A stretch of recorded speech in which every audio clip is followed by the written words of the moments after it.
Bismillahirrahmanirrahim. Assalamualaikum warahmatullahi wabarakatuh.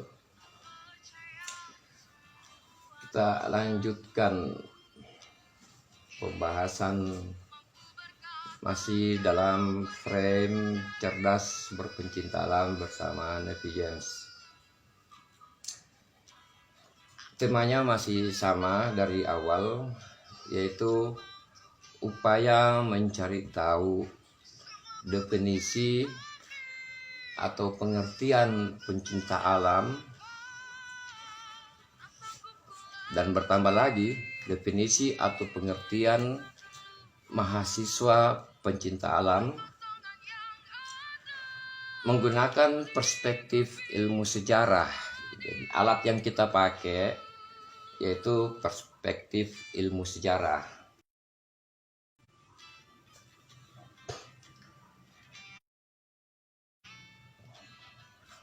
Artinya upaya mencari tahu ini dengan membuka lembaran sejarahnya sendiri, itu sejarah terkait sebutan pencinta alam dan sebutan mahasiswa pencinta alam. Pada awalnya mau dicari tahu dulu, yang mau dicari definisi ataupun pengertian pencinta alam. Bukannya menemukan jawaban, malah bertambah pekerjaan, yaitu apa juga itu definisi atau pengertian dari mahasiswa pencinta alam. Soal aspek genealogisnya itu sudah kita jelaskan, bagaimana asal usul munculnya ini sebutan, istilah atau terminologi pencinta alam dan mahasiswa pencinta alam. Kita sudah buka lembaran sejarah. Kita periksa mulai dari tahun awal abad 20, 1900-an sudah diperiksa. Dan kita masuk di era 1950, 60, 60 ke 70, nah, begitu.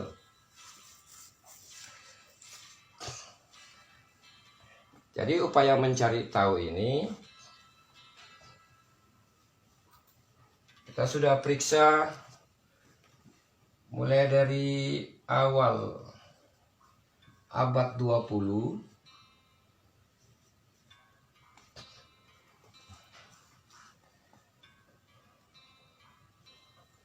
nanti dimuncul pada tahun 1950 ke 1960. Nah, kemarin kita bahas 1960 ke 1970. Di era ini tidak ditemukan jawabannya. Nah, kita mau naik ke tahun 1970 ke 1980. Tapi semua ini harus dilihat satu sistem, tidak bisa dilihat terpisah-pisah itu.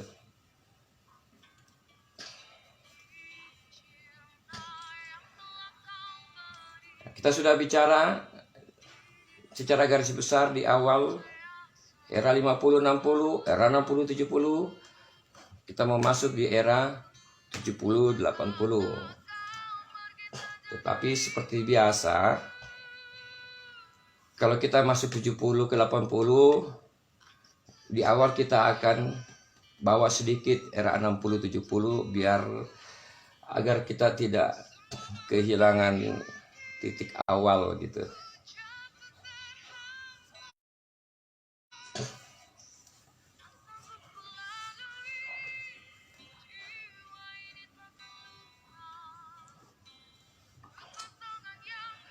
Di era 1960 ke 1970,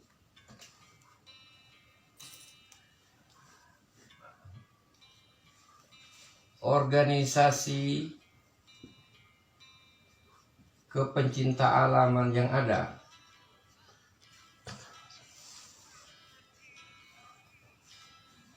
Organisasi ke pencinta alaman yang punya apa ya, yang patut dicatat dalam sejarah gitu.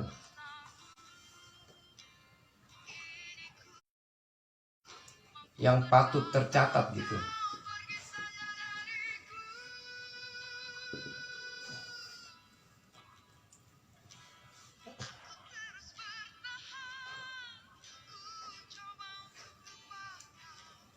Tahun 1964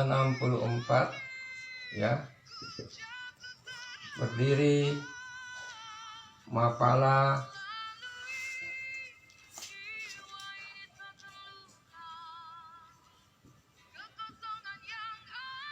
Pratsna Paramita.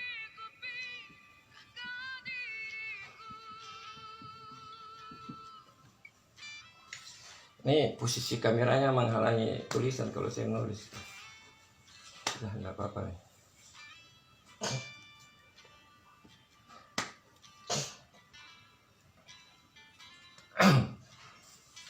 Kemudian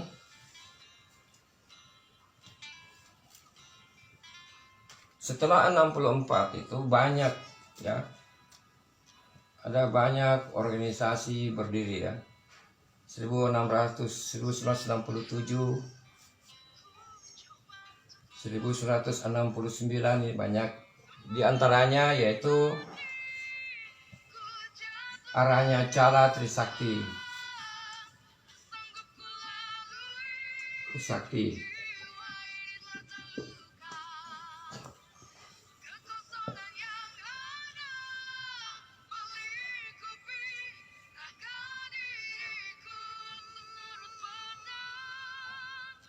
Ya, kalau di luar kampus 1967 ada YP Malang tuh.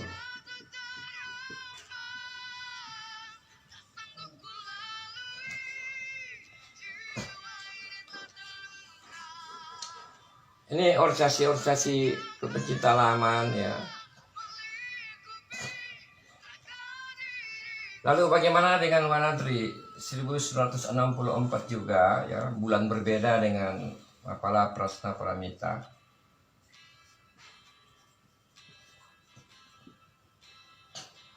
Pertanyaannya ini Wanadri ini, apakah ini organisasi kepencinta alaman?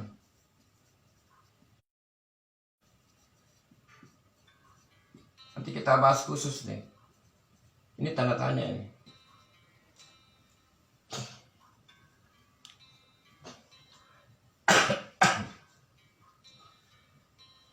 Nah, ada beberapa nanti kita akan buka di sini sebelum kita masuk ke tahun 70 itu.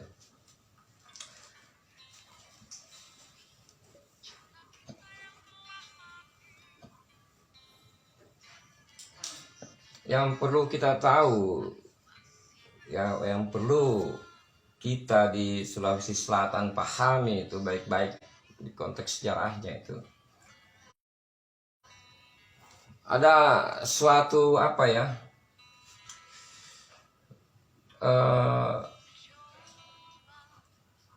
persaingan tanda kutip ya, persaingan tanda kutip prestasi ya, tapi positif itu antara wilayah Jakarta, Bandung, ya, Jogja, dan Malang tuh.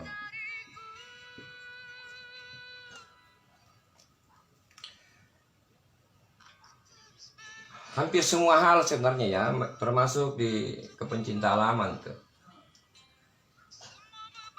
Jadi waktu di sini muncul Wanadri. Di sini muncul Mapala Pratsna Paramita Fakultas Sastra UI. Muncul di sini Aranya Cala,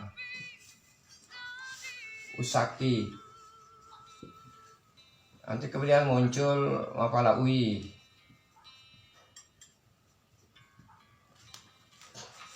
Sini nanti muncul YP. YP Malang.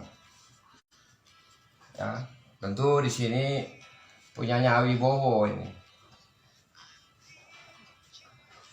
Perkumpulan pencinta alam. Jadi ada warna-warna seperti ini di Indonesia itu. Dan itu pengaruhnya masih ada sampai hari ini itu. Dan bukan hanya di aspek kepecinta alaman, yang paling nampak itu kan misalnya di sepak bola itu masih ada ini. Ini pastilah yang seperti ini ada sejarahnya itu.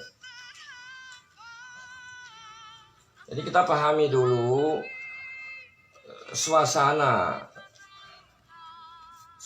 yang ada di era-era 60-an, baru kita masuk di era 70-an tuh. Kalau membahas sejarah itu kita harus mengerti dulu setting suasananya bagaimana itu. Setting lingkungannya seperti apa. Karena lingkungan itu, suasana mempengaruhi kualitas berpikir seseorang itu. Sangat mempengaruhi itu. Kalau berada di lingkungan merah, dia akan merah gitu. Kalau Anda bergaul di lingkungan biru, Anda akan jadi biru itu. Jadi lingkungan mempengaruhi karakter. Karakter itu terbentuk dari lingkungan.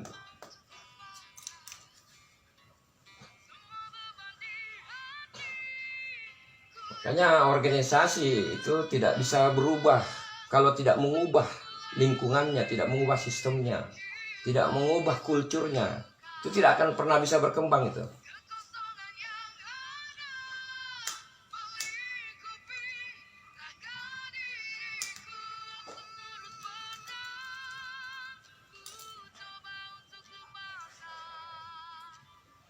Nah, jadi kita harus teliti dalam melihat memberikan predikat. Apakah satu organisasi itu organisasi kepencinta alaman? Itu masih tanda tanya itu. Mengapa? Karena definisinya saja tidak ada. Karena segala sesuatu itu akan bersandar pada definisi itu.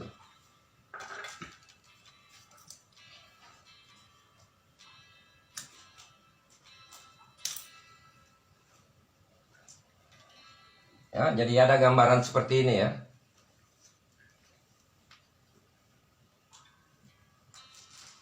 Oh ya, pada waktu itu juga di Sulsel ya, di Sulsel, terutama di Makassar itu, ini banyak yang tidak tahu nih. Pada tahun 1969 itu, ada organisasi Korpala Unhas itu.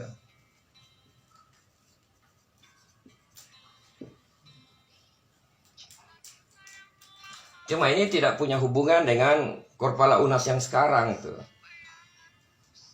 Sudah ada tahun 69 itu.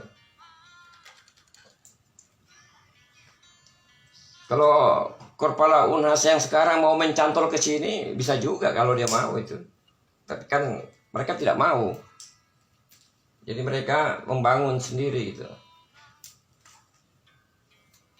Kalau mau pakai paling tua ini paling tua di Sulsel nih.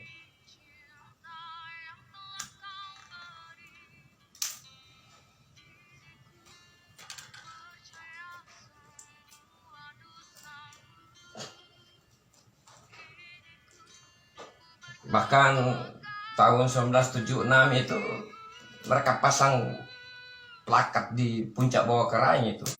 Ada plakat Korpala Unhas itu.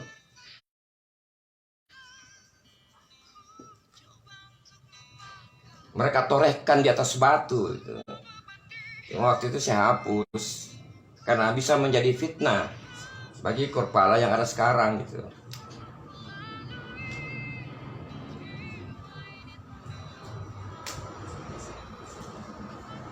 Jadi sewaktu di Jakarta ada Mapala Pratsa Paramitanya Sogi, muncul arahnya acara Trisakti. Kalau Mapala UI kan tahun 71 itu. Tahun 71 ini. Di Bandung ada Wanadri tahun 64. Di Malang ada YP tahun 67. Di Jogja tahun 53 ada. Di Sulsel ada tahun 69 itu. Kepala Unas. Waktu masih era Dewan Mahasiswa itu.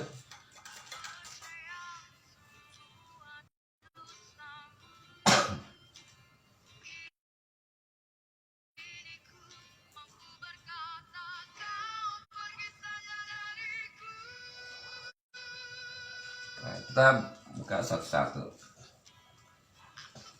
Yang harus kita perhatikan ya.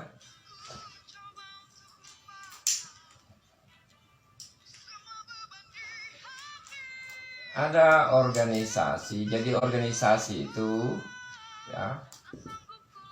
Ada organisasi kepencinta alaman.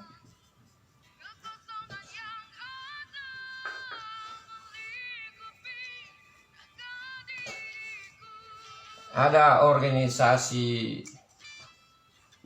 kepetualangan. Saya tidak terlalu respect gunakan kata kepetualangan ya. Tapi maksudnya ini adventure ini. Tidak persis sama itu adventure dengan petualang itu. Ada organisasi yang orientasinya ke lingkungan ya. Lingkungan atau lingkungan hidup.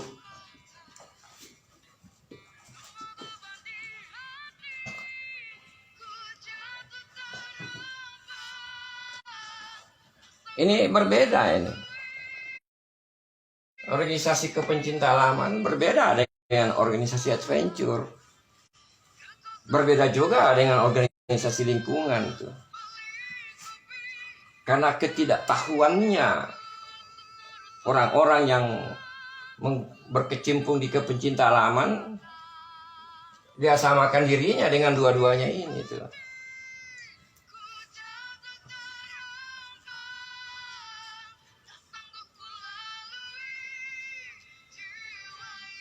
Ini melekat ke Wanadri ini.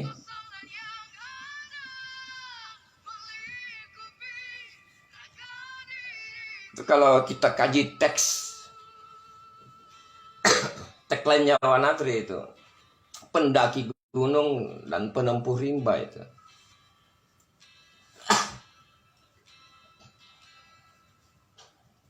Organisasi lingkungan ya lain juga itu. Seperti Walhi itu konsennya fokusnya ke lingkungan itu. Greenpeace tuh konsennya ke lingkungan. Makanya ini jadi tanda tanya. Ini apa fokusnya? Kemana fokusnya itu? Realitas yang ada, pelajaran adventure yang diambil ke sini itu ke pecinta alaman. Pelajaran lingkungan yang ditarik ke sini. Jadi belum ada kejelasan, makanya perlu dicari definisinya dulu. Kalau organisasi adventure, silabus maupun kurikulum itu sudah ada secara internasional, sudah ada. Lingkungan juga silabus dan kurikulumnya jelas sudah ada kok. Nah, organisasi kepencinta alaman itu silabus dan kurikulumnya ambil dari mana?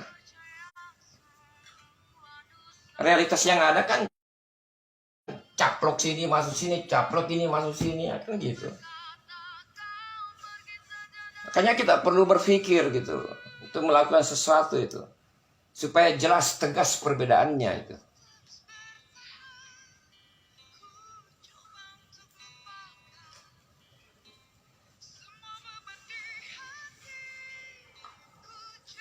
Nah, kita bicara tentang kepencinta alaman. Berarti hal-hal yang tidak terkait kepencinta alaman kita tidak bahas itu.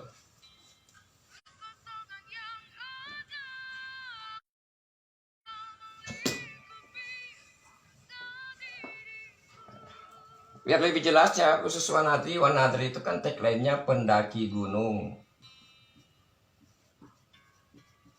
dan penempuh rimba.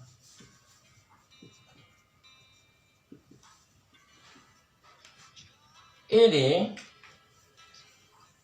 tagline adventure ini.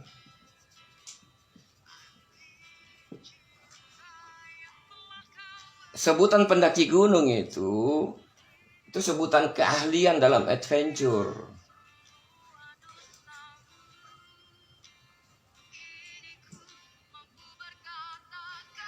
Itu pertama ya, untuk Wanadri. Yang kedua, pernah mereka Wanadri melakukan satu ekspedisi Sampurna namanya itu, ke Himalaya.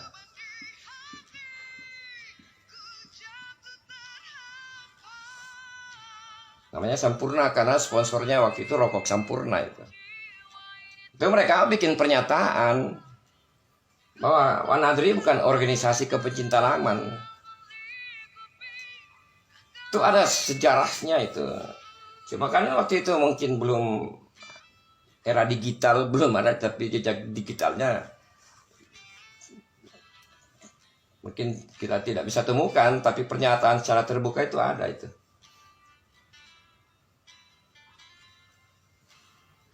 Nanti waktu Geladian 10, Geladian ke-10, waktu Wanadri tuan rumah, itu mereka tambah pendaki gunung, penempuh rimba, dia tambah di sini, dan pencinta alam itu. Baru ditambah lagi gitu. Nih, supaya kita di Sulsel tuh paham ini sejarah dengan baik tuh.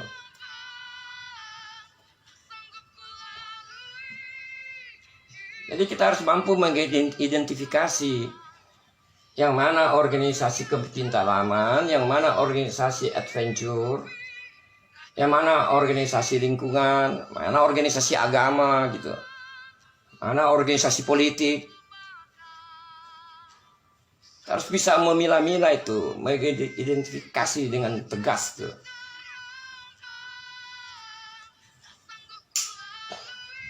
Kalau kayak Wanadri jelas tegas itu.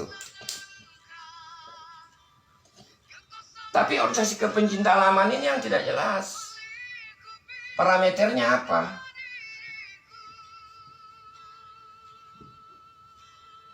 Selama tidak ada definisinya, tidak akan ada parameter.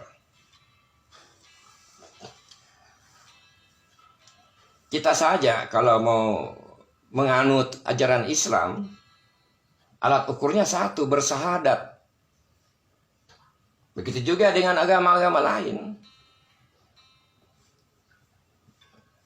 Ada passwordnya yang harus diucapkan itu. Nah, kepencinta laman ini apa? Orang beragama Islam saja harus mengucapkan 2 kalimat syahadat. Artinya ada parameternya itu. Kepencinta laman tidak jelas. Makanya semua orang seenak perutnya membentuk organisasi pencinta alam, paham atau tidak paham, bikin saja gitu. Makanya gampang digiring ke area politik.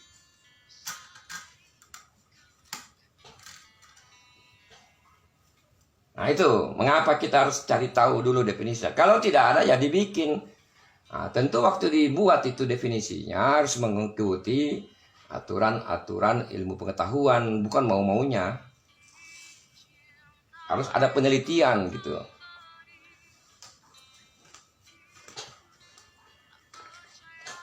Jadi mari kita berpikir semua itu, terutama dari kalangan kampus itu.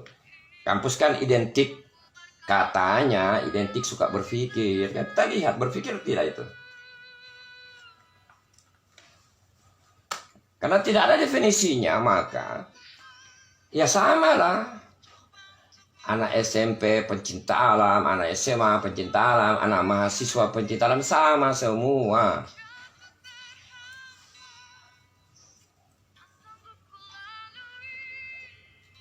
Tidak ada bedanya itu.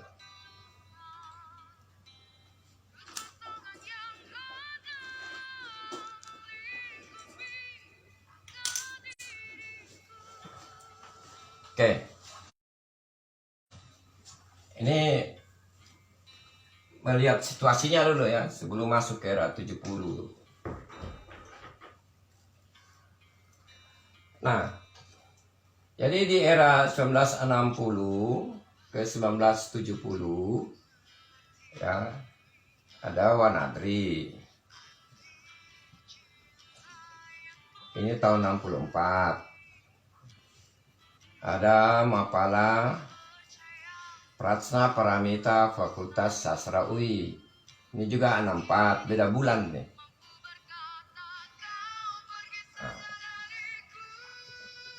Di Jakarta ya, saya catat saja yang utama-utama ya. Ada Aranya Cala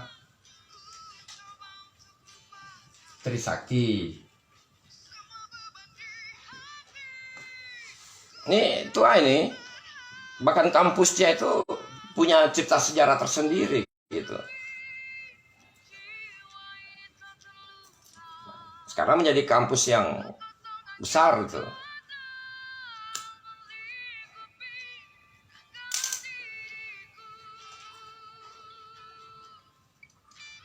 Mengapa ini digarisbawahi?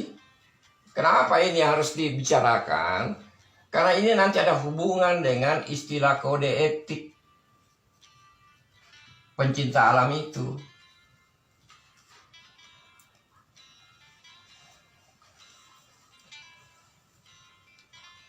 Ide dasarnya itu dari mereka itu.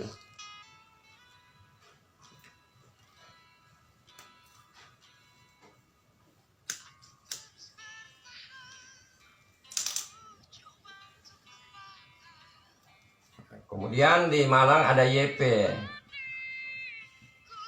Malang. Yang kita sebut ini yang memberi andil sebenarnya. Yang punya andil kuat dalam wajah kepencinta alaman di Indonesia itu.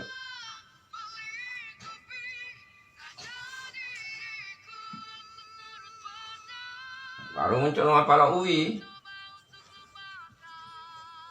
Walaupun Mapala UI ini tahun 1971, tetapi dia mencantol dari sini. Seakan-akan bahasanya adalah kelanjutan perubahannya Mapala Fakultas Sastra menjadi Mapala tingkat universitas tuh. Begitu juga dengan Trisakti. Awalnya dia tingkat fakultas, jurusan malah itu dari Fakultas Teknik. Fakultas Teknik Trisakti. Nah, kemudian menjadi tingkat universitas. Nanti juga di UI perlu dicatat ada namanya KAPA, Fakultas Teknik UI.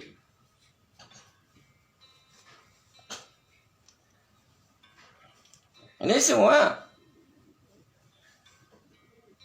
catatan-catatan dalam sejarah yang tidak boleh dilupakan ini.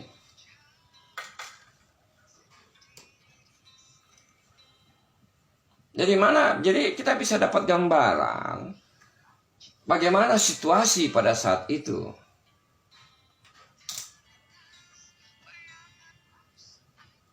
Bagaimana mereka itu kasak-kusuk berpikir.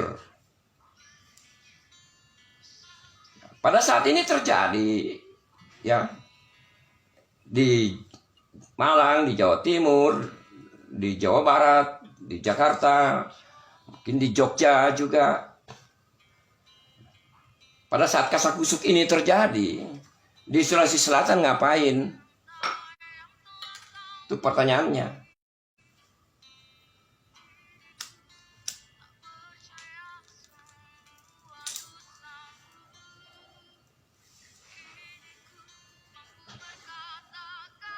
Apakah ada torehan sejarah yang diletakkan dari Sulsel?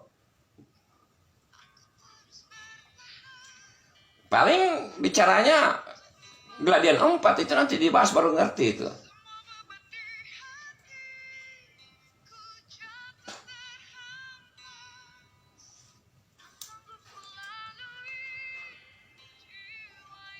Yang bisa dipastikan Sulawesi Selatan itu suka ngikut-ngikut saja itu. pionir-pionirnya itu dari Jawa, Jakarta, Bandung gitu.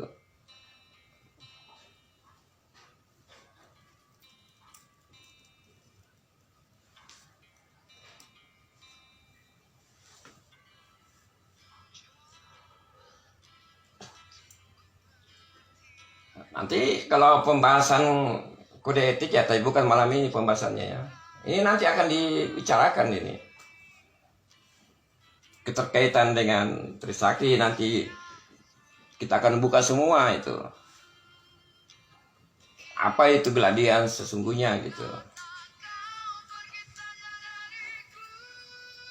Jadi ada gambaran dulu ya. Nah, kemudian era 60-70 ini kita harus lihat situasi politik. Ini labil. Status politik Indonesia labil. Masih banyak pemberontakan-pemberontakan itu. Republik ini masih mencari bentuk tuh. Bentuk politiknya bagaimana gitu.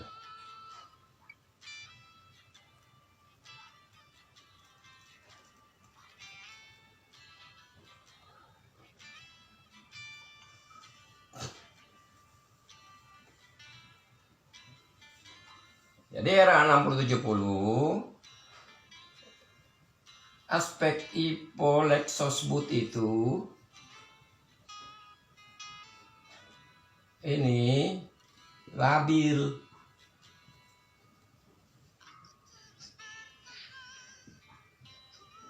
Di situasi labilnya Ipolexosbud di Republik saat itu, nah, muncullah itu organisasi-organisasi dimaksud tuh.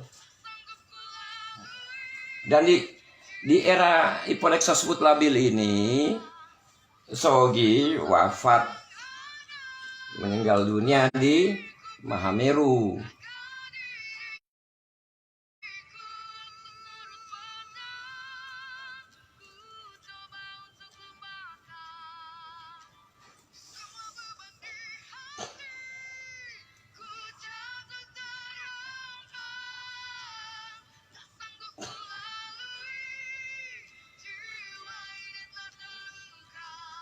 Nah, masuk tahun 1970 ke 1980,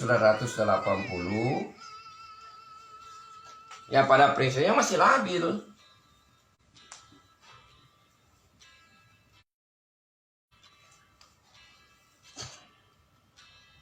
Jadi 60-70 itu peralihan kekuasaan dari Soekarno ke Presiden Soekarno ke Presiden Soeharto. Nah, ini di era Presiden Soeharto. Era ini era di mana informasi tertutup.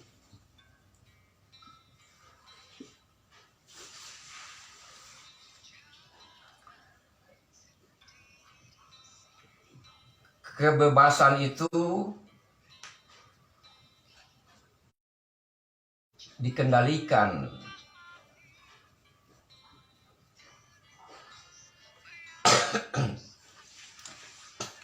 Ya wajar saja.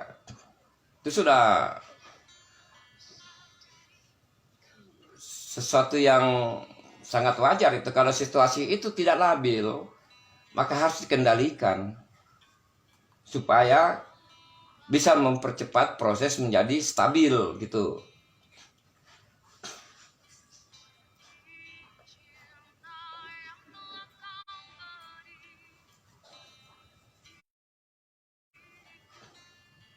Nah, di situasi politik ya, Ipolexosbud yang seperti ini, di mana informasi juga tertutup, satu persatu organisasi kepencinta alaman itu muncul.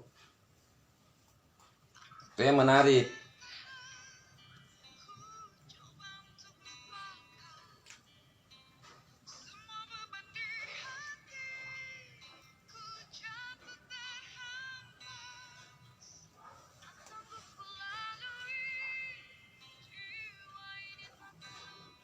Kita lihat era 1970 ke era 1980.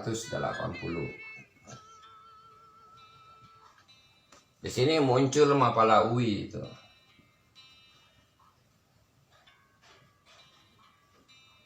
Tahun 71. Kemarin kita sudah jelaskan ya. Pasca wafatnya Sogi, apa yang terjadi di kampus UI itu. Nah, kemudian tahun 71 muncul Mapala UI. Tapi Mapala UI dalam kemunculannya itu, kalau kita perhatikan ya, karena masih dikaitkan dengan mapalanya Sogi, berarti bahasa lainnya adalah perubahan dari mapala tingkat fakultasnya Sogi menjadi tingkat universitas. Dan organisasi-organisasi yang ada di fakultas melebur masuk di Mapala UI.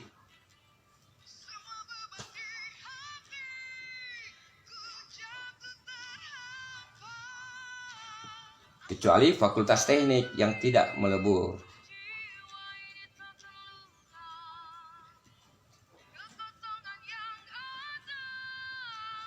Jadi tidak usah heran juga kalau sampai hari ini fakultas teknik itu selalu muncul tersendiri itu, eksklusif di setiap kampus tuh. Sejarahnya dari UI sudah begitu kok.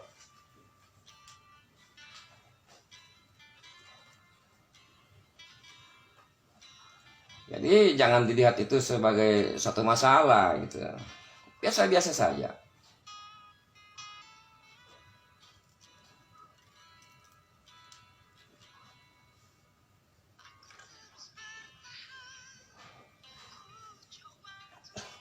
Nah, ini muncul. Kemudian Mapala UI itu mengangkat prestasinya waktu mereka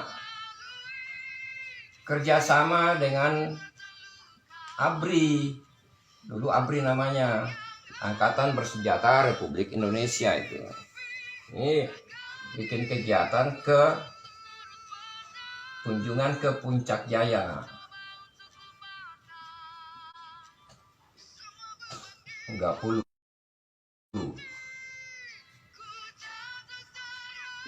Yang ada di Papua, sekarang kita sebut Papua itu.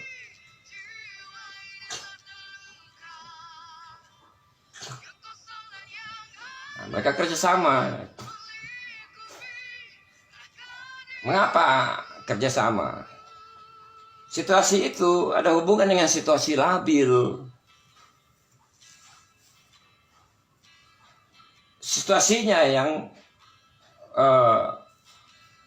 mengharuskan seperti itu. Nah, kemudian ada keuntungan-keuntungan lain kan, keamanan, nah, itu penyatuan mahasiswa dengan TNI, akrab, nah itu tujuannya. Kemudian fasilitas ya tentu ABRI lebih lengkap fasilitasnya gitu.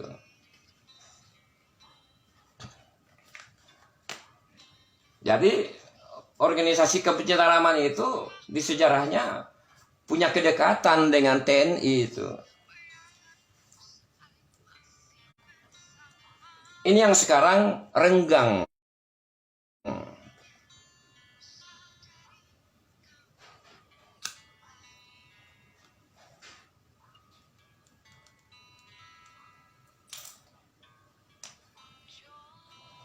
Mereka banyak prestasi di sini. Kartens Piramid dan Puncak Jaya itu tempat mainannya Mapala UI, ya, termasuk Anadri tentunya itu. Tempat mainnya mereka itu.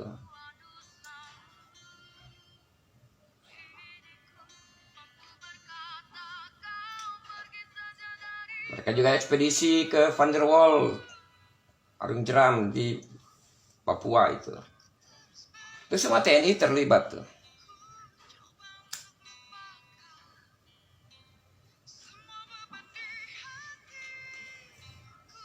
Keakraban ini hilang sekarang. tidak nampak lagi itu.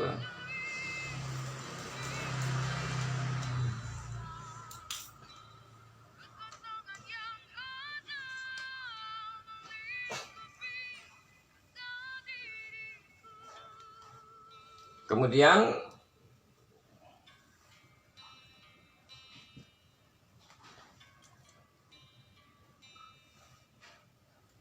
Wanadri. Tadi bikin namanya Gladian. Jadi Gladian itu konsep dasar dari Wanadri. Gladian itu kan arti harfiahnya latihan bersama.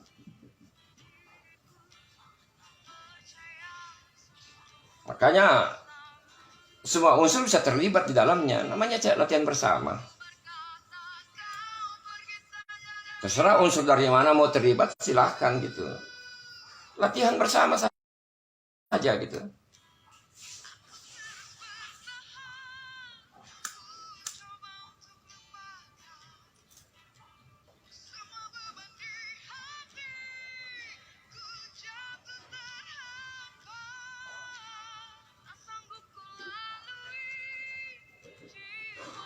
Nah, dalam Gladian 1,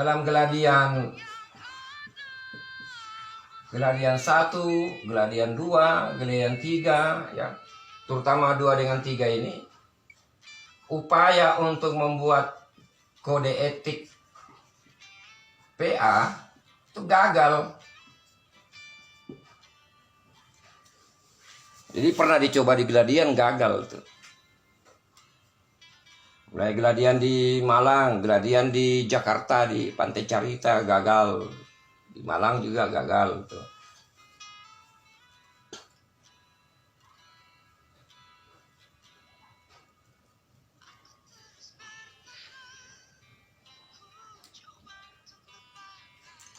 Kalau belum terlibat, organisasi kepencinta halaman banyak belum terlibat di Gladian ini.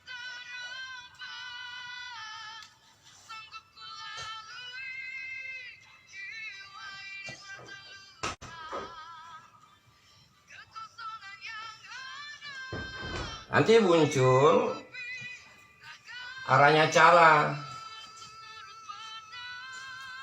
Usakti. Jadi gini nih, lengkapnya gini, biar teratur. Mapala UI itu medan pertemuannya namanya Jambore Mapala Seui. Wanadri bikin namanya Gladian. Itu awalnya terpisah-pisah mereka itu. Aranya Cala Usakti bikin namanya Jambore Paralaya. Ini se-Jakarta.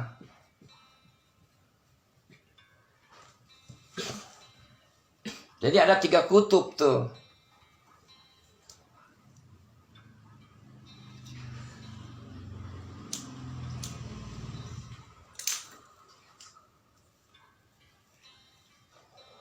Nanti dari Aranya Cala Usakti dengan Jambore Paralayanya itu yang melahirkan kode etik tuh. Kode etik pencinta alam Indonesia itu.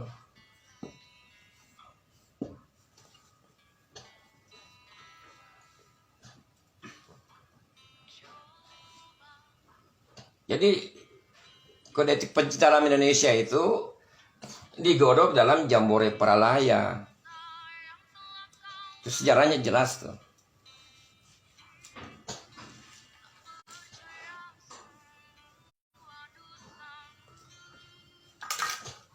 Nanti kemudian masuk Gladian keempat di Makassar.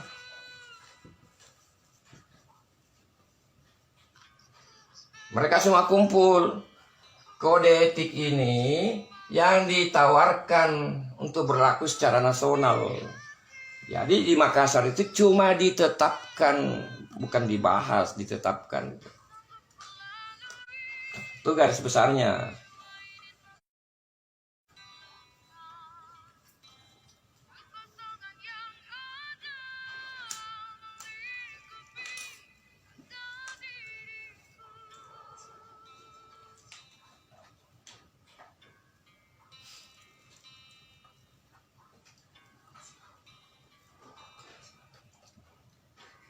Jadi kode etik pencipta alam itu sumbangsi pikiran-pikiran yang lahir dari Jambore Pralaya, yang motornya itu dari Raya Cala Trisakti gitu, Sakti sekarang tuh.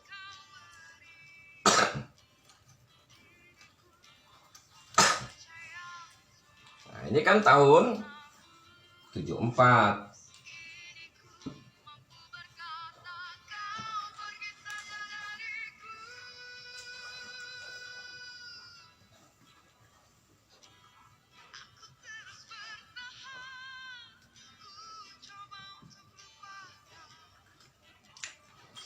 Saya tidak tahu apakah setelah itu geladian sampai geladian keberapa dari tahu. Apakah dalam geladian itu diceritakan ini sejarahnya atau tidak? Siapa tokoh-tokoh di balik kode etik pecinta alam itu? Apa itu diceritakan? Saya yakin tidak itu. Karena tumbuh kembangnya organisasi pecinta alam, pecinta alaman itu, mereka tumbuh dengan melepas sejarah itu jadi masalah itu. Itu ibarat pohon lupa pada akar itu. Pohon tanpa akar itu, makanya mudah tumbang.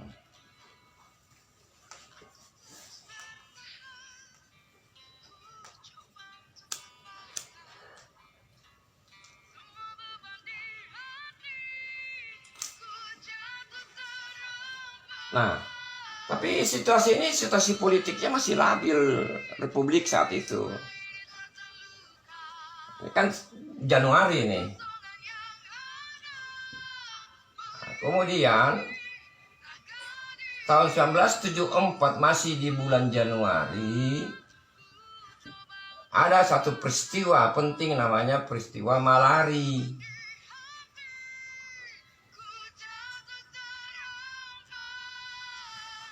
Malari itu malapetaka 15 Januari itu.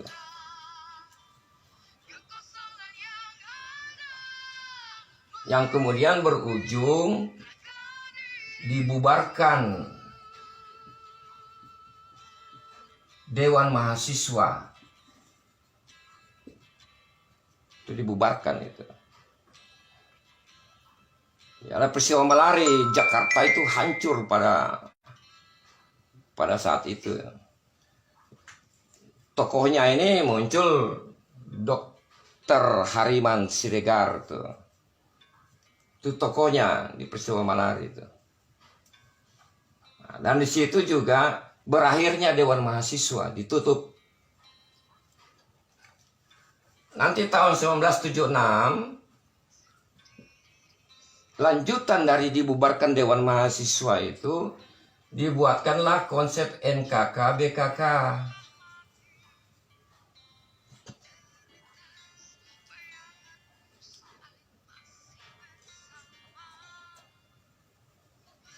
Jadi mahasiswa mulai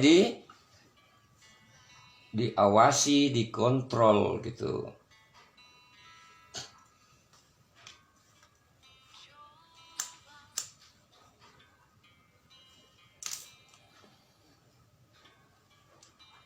Untuk menguatkan konsep NKK-BKK, tahun 1980 diberlakukan sistem pendidikan strata.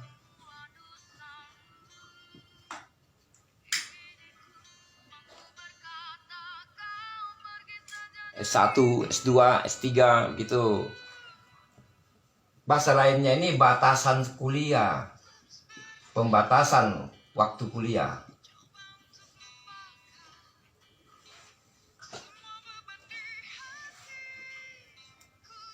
Ini perlu ditahu karena mempengaruhi tumbuh kembangnya organisasi kepencinta alaman yang ada di kampus. Dan ini perlu ditahu oleh organisasi mahasiswa pencinta alam di kampus. Karena mengacu ke apa yang Sahogi sampaikan.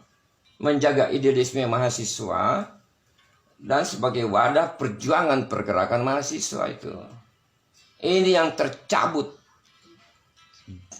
Ruhnya itu tercabut di kalangan organisasi mahasiswa pencinta alam. Setelahnya itu sampai hari ini itu sudah tercabut. Makanya mereka kemudian sekarang sama dengan yang lain, sama dengan anak-anak SMA, anak-anak SMP, sama saja itu. Perilakunya sama.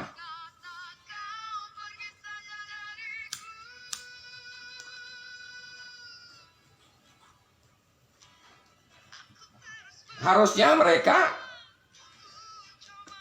bisa sejajarkan diri dengan HMI, dengan GMKI, dengan IMM. Harusnya seperti itu. Karena memang akarnya begitu.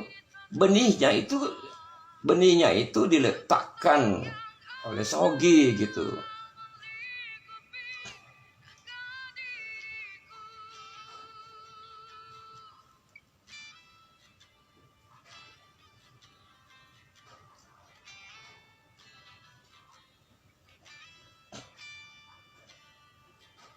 Jadi ini lucu nih, benihnya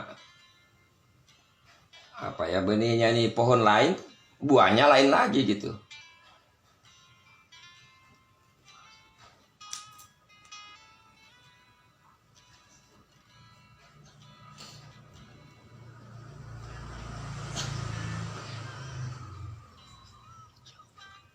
Nah, ini kemudian nanti ada hubungannya dengan upaya membentuk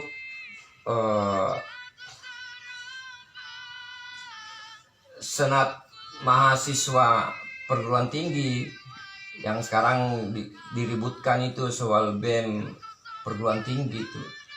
Ada rentetannya itu dan ada maksudnya. Jadi kalau melihat satu peristiwa itu harus dirunut itu, biar ketahuan arahnya kemana.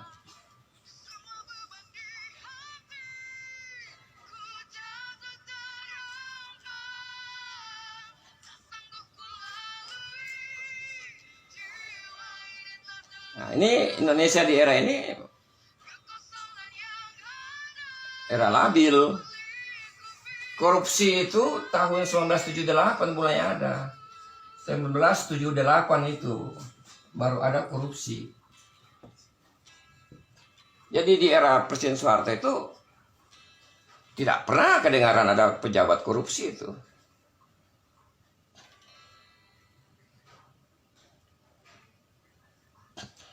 Nah, kita tidak tahu apakah Pak Hartonya yang korupsi, kita tidak tahu. Tapi tidak ada korupsi di pejabat itu. Korupsi besar-besaran itu setelah Presiden Soeharto digantikan, dilengserkan itu. Baru korupsi di semua lini di wilayah Indonesia itu sampai hari ini itu. Sebelumnya tidak ada itu.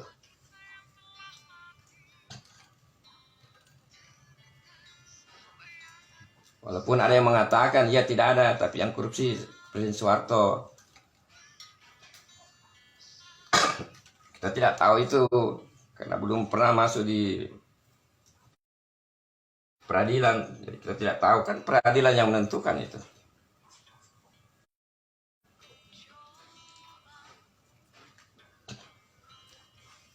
Nah, jadi suasananya dulu harus kita pahami dengan baik itu.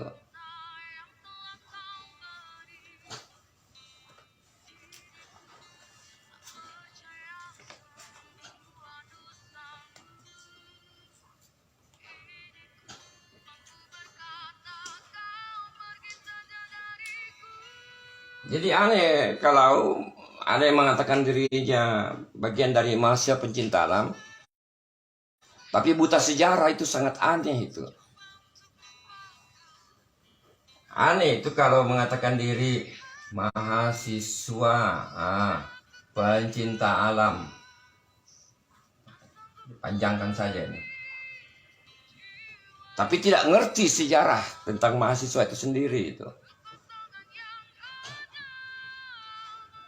Mungkin yang ada sekarang ini tukang kuliah. Tukang kuliah tapi pencinta alam juga gitu. Mungkin gini yang pas ini. Nah, bedakan saja ini.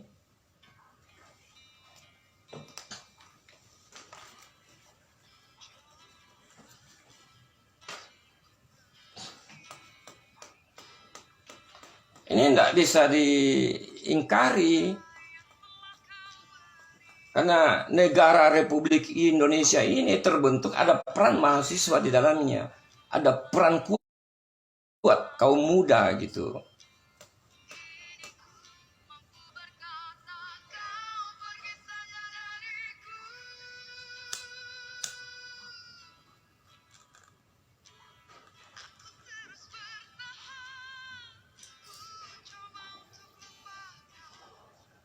Itu gambaran situasinya gitu.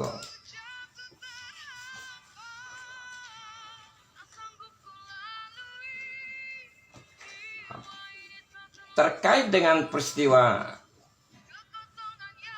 sejarah kepencinta alaman itu, di era ini cuma ada satu poin yang muncul itu. Penetapan yang namanya Kode Etik Pencinta Alam Indonesia.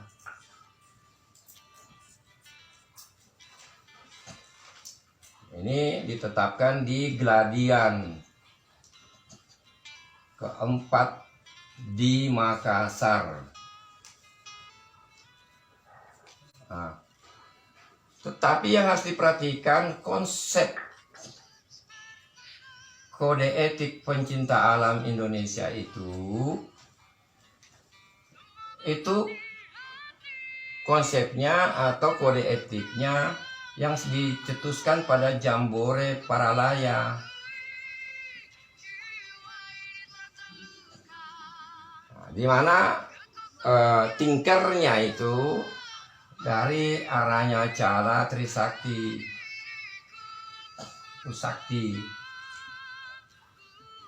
Nah, ini konsepnya dari sini. Ini yang diusulkan ke sini. Jadi Makassar itu cuma tempatnya saja itu.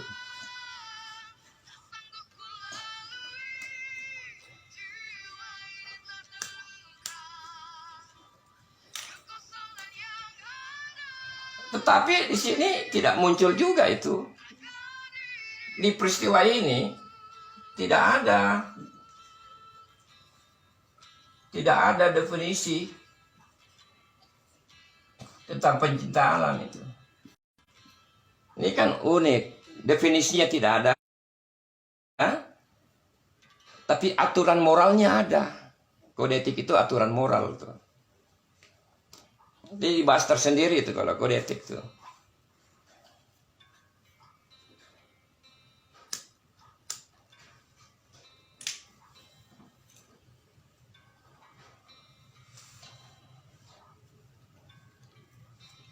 Itu unik itu. Definisinya tidak ada, tapi aturan moralnya ada.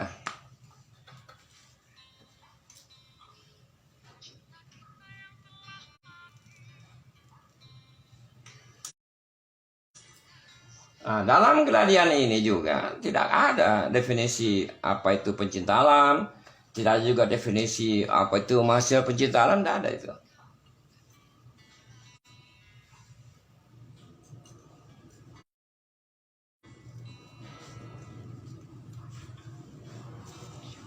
Nah, ini penggambaran ya, saya kasih gambaran saja dulu itu. Nanti di live selanjutnya kita kutak-atik ini kode etik tuh. masih layakkah itu poin kode etik atau tidak gitu. Nanti kita bahas di live berikut insya Allah besok malam ya. Kita kasih padat saja nih, tidak lagi Senin Kamis ya, karena sudah terganggu jadwal Senin Kamis. Bisa kita bahas besok malam soal kode etik itu. Jadi kalau mau ikuti pembahasan ya sebaiknya dibaca, dipelajari dulu gitu, baru bandingkan dengan yang kami jelaskan gitu. Jadi walaupun kami jelaskan begini, yang menyimak live ini juga harus berpikir gitu. Jangan diterima mentah-mentah, harus berpikir juga gitu. Kalau Anda punya sesuatu yang baru yang lebih kuat, silahkan live juga gitu, supaya kita ikuti.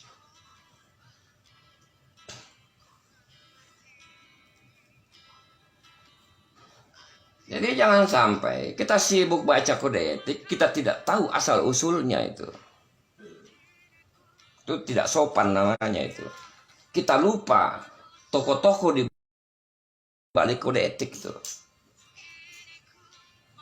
Kita cuma tahu pakai hasil pemikirannya mereka.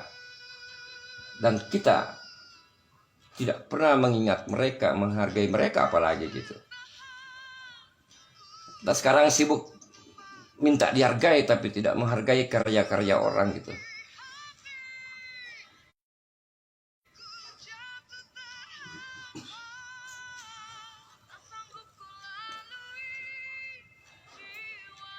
Sekarang itu saja ya penggambaran 70-80, cuma ada momen munculnya kode etik. Nanti kita bahas kode etiknya gitu. Selebihnya itu suasana Republik Indonesia yang belum stabil, kekalahan mahasiswa dengan dibubarkan Dewan Mahasiswa, itu kenapa itu nanti efeknya sampai hari ini itu masih ada ya. Itu. Mahasiswa yang era-era dulu idealis, ngomong tentang merah, sekarang mereka banyak berubah setelah tua gitu. Malah mereka balik menekan mahasiswa gitu. Kayak kehidupannya memang begitu. Sulit buat orang-orang untuk mempertahankan idealismenya tuh. Tapi tidak semua, ada yang tetap bertahan, ada yang tumbang, banyak yang tumbang. Nah, mengakhiri live malam ini, ada satu hal yang perlu kita renungkan itu. Tahun 1953 muncul pertama kali pencinta alam, sebutan pencinta alam. Tahun 1964 muncul sebutan mahasiswa pencinta alam.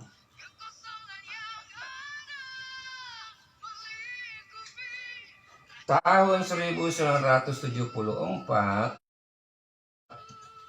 muncul namanya kode etik pencinta alam. Ini urutannya ya. Ini praktis 10 tahun. Ini praktis 10 tahun. Mengapa 10 tahun?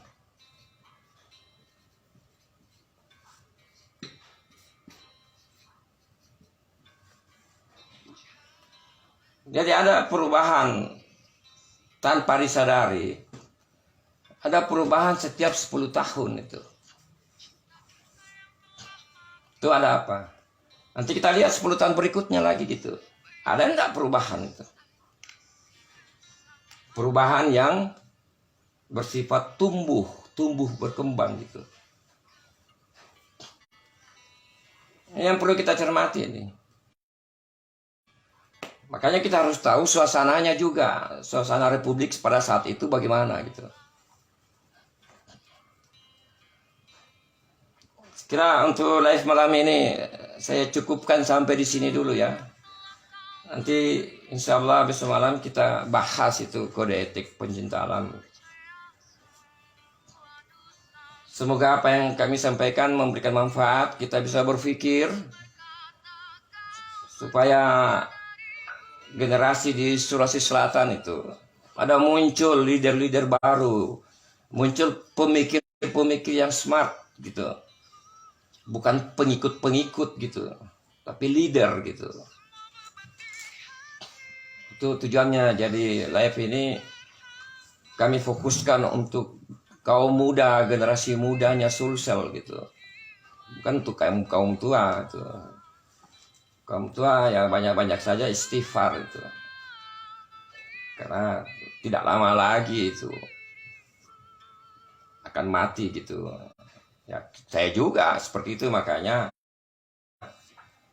ini kita bagi untuk kaum muda. Kita ingin generasi muda di Sulawesi Selatan itu bisa muncul jauh lebih baik dari yang sebelumnya. Oke, nanti kita lanjut besok malam. Semoga apa yang kami sampaikan bisa memberikan manfaat. Kita semua bisa menjadi manusia yang bermanfaat, sebaik-baiknya manusia yang selalu memberikan manfaat dimanapun dia berada. Dan jangan lupa perhatikan itu Gunung Bulu Bawah Keraeng itu. Tidak lama lagi itu kalian tidak akan lihat karena sudah tereksploitasi.